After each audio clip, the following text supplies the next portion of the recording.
Halo, berjumpa lagi dengan saya. Nah, pada kesempatan ini saya akan bahas ataupun membawakan materi mengenai sistem pendingin pada sepeda motor. Nah, sebelum kita masuk ke materinya, alangkah lebih baik kalau kita mengetahui apa sih sebenarnya sistem pendingin itu. Nah, secara umum, sistem pendingin pada kendaraan yaitu sistem yang berfungsi untuk menjaga temperatur ataupun suhu suatu engine atau mesin supaya tetap dalam kondisi yang ideal. Nah, pada kesempatan kali ini kita akan membahas dua tipe sistem pendingin. Yang pertama yaitu sistem pendingin udara alamiah. Nah, sistem pendingin udara alamiah ini atau dalam bahasa tekniknya merupakan air cooling system memiliki ciri-cirinya memiliki sirip ya, atau yang disebut dengan air cooling fins, di mana sirip tersebut merupakan media yang berfungsi untuk mengantarkan panas dari dinding silinder akibat hasil pembakaran. Kemudian yang kedua yaitu sistem pendinginan udara dengan ventilasi atau paksa. Nah, pada bahasa tekniknya ini merupakan liquid cooling system ya, di mana pada sistem ini menggunakan kipas atau yang disebut dengan impeller yang berfungsi untuk memaksakan udara luar untuk masuk dan mengalir melewati bagian luar dinding tersebut. Nah, impeller tersebut berfungsi untuk memaksa udara dingin dari luar terhisap dan masuk melewati saluran-saluran yang dibentuk oleh dinding antar. Sekarang kita masuk ke sistem kerja sistem pendingin udara alamiah. Nah, sistem media ataupun komponen yang berperan di dalam sistem ini yaitu sirip-sirip ini yang disebut dengan air cooling fins, di mana air cooling fins ini merupakan media yang berfungsi mengantarkan panas dari dinding silinder akibat hasil pembakaran menuju udara sekitar, yaitu udara sekitar yang mengalir melewati angin engine yang menyala. Nah, pada sistem ini, ketika kendaraan semakin cepat, maka aliran udara semakin cepat pula, dan otomatis mempercepat perpindahan panas ke udara luar. Sama halnya ketika kendaraan melaju lebih lambat, maka eh, memperlambat perpindahan panas ke udara luar. Yang kedua yaitu cara kerja sistem pendingin air sirkulasi tekan atau liquid cooling system. Nah, yang pertama yaitu pada saat mesin dingin.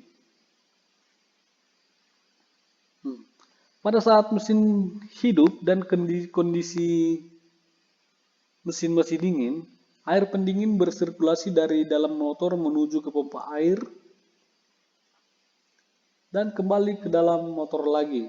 Nah, hal ini disebabkan karena pada saat mesin dingin, mesin belum mencapai suhu kerja, sehingga termostat di sini masih tertutup. Nah, biasanya secara umum suhu kerja dari termostat itu membuka, yaitu pada suhu 75 sampai 90 derajat Celcius. Artinya ketika mesin dingin, sirkulasinya masih sekitar di pompa dan termostat masih tertutup. Kemudian pada saat motor hidup sudah panas dan mencapai temperatur kerja. Apabila temperatur kerja sudah tercapai, maka suhu air pendingin sudah mampu membuka termostat sehingga saluran dari motor menuju radiator sudah berhubungan. Nah, dengan demikian air pendingin motor yang sudah panas akan bersirkulasi dari motor menuju radiator melalui termostat dan selang radiator bagian atas. Oleh radiator, panas dipindahkan dari air pendingin menuju udara luar, sehingga temperatur air berkurang dan berat jenis air bertambah. Air yang sudah diinginkan tersebut akan dihisap oleh pompa dan ditekan ke motor untuk mendinginkan motor lagi. Nah, demikian sirkulasi air pendingin yang bekerja selama temperatur mesin panas. Nah, komponen yang berfungsi ataupun berperan dalam sistem pendingin tersebut, yang pertama yaitu termostat. Bila mesin terlalu panas atau terlalu dingin, maka mesin sepeda motor akan mengalami bermacam-macam gangguan. Untuk mengatasi gangguan-gangguannya, digunakan termostat yang dirancang untuk mempertahankan temperatur cairan pendingin dalam batas yang diinginkan. Caranya yaitu memeriksa termostat. Dengan cara memeriksa termostat yaitu dengan cara memperhatikan sirkulasi air pendingin atau dengan menguji termostat dalam air panas.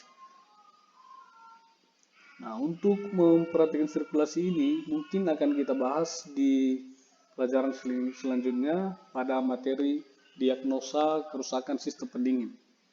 Cara kerja termostat itu sendiri, pada saat air pendingin motor masih dingin, termostat tertutup. Bila temperatur air pendingin rendah, aliran air menuju radiator terputus atau terjadi sirkulasi tertutup. Pada temperatur kerja, saat temperatur kerja motor sudah tercapai, termostat mulai membuka. Bila temperatur air pendingin antara 75 sampai 90 derajat Celcius, air pendingin mulai mengalir menuju radiator. Nah, pada saat suhu motor panas, termostat terbuka penuh. Bila air pendingin panas sekali, yaitu sekitar 90 sampai 100 derajat Celcius, air pendingin yang mengalir ke radiator akan lebih banyak.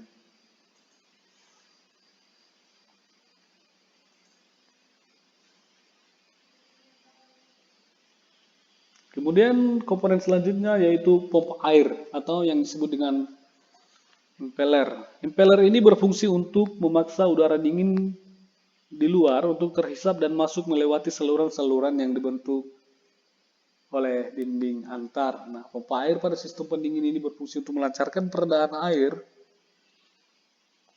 pendingin dari radiator ke mantel-mantel pendingin pada blok mesin agar sistem pendingin efektif dan efisien. Bekerjanya pompa air adalah oleh putaran mesin, yaitu biasanya dengan menggunakan sistem puli atau sabuk. Ini dia yang disebut dengan impeller tersebut adalah di sini. Impeller ataupun pompa air tersebut.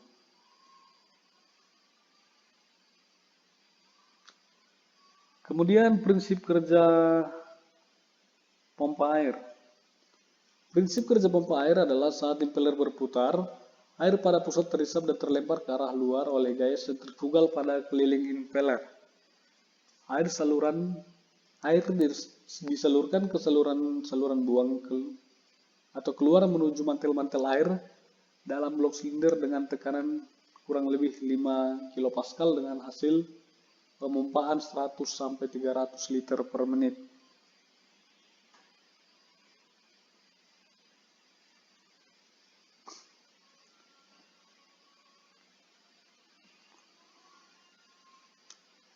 Kemudian yang terakhir adalah radiator.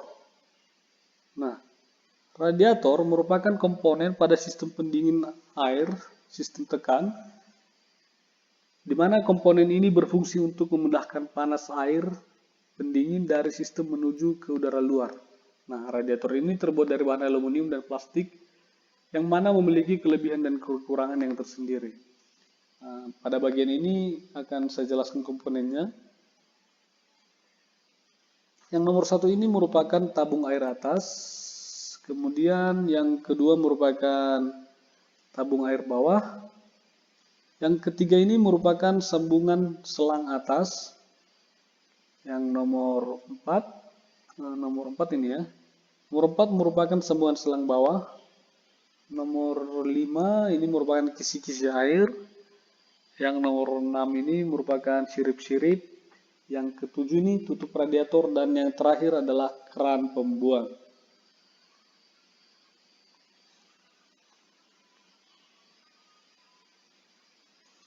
Kemudian yang terakhir itu, yang berikutnya adalah ventilator. Kipas radiator sangat penting, artinya bagi sistem pendingin air, sebab pada kondisi di mana mesin bekerja pada beban berat, pendinginan cair oleh udara tidak mencukupi Nah, kipas radiator membantu mengalirkan udara ke dalam sirip-sirip radiator. Putaran kipas radiator dipengaruhi oleh tegangan tali kipasnya. Yang terakhir yaitu sistem pendingin oil, di mana sistem pendingin ini sifatnya adalah sistem tambahan pada sistem pendinginan motor. Selain sistem pendinginan utama yang ada pada mesin sepeda motor atau sistem pendingin udara atau sistem pendinginan. Nah, sampai di sini pertemuan kita. Untuk video selanjutnya kita akan menjelaskan lebih lagi mengenai sistem pendingin udara ini. Kita akan melakukan diagnosa pada sistem pendingin. Terima kasih, see you next time.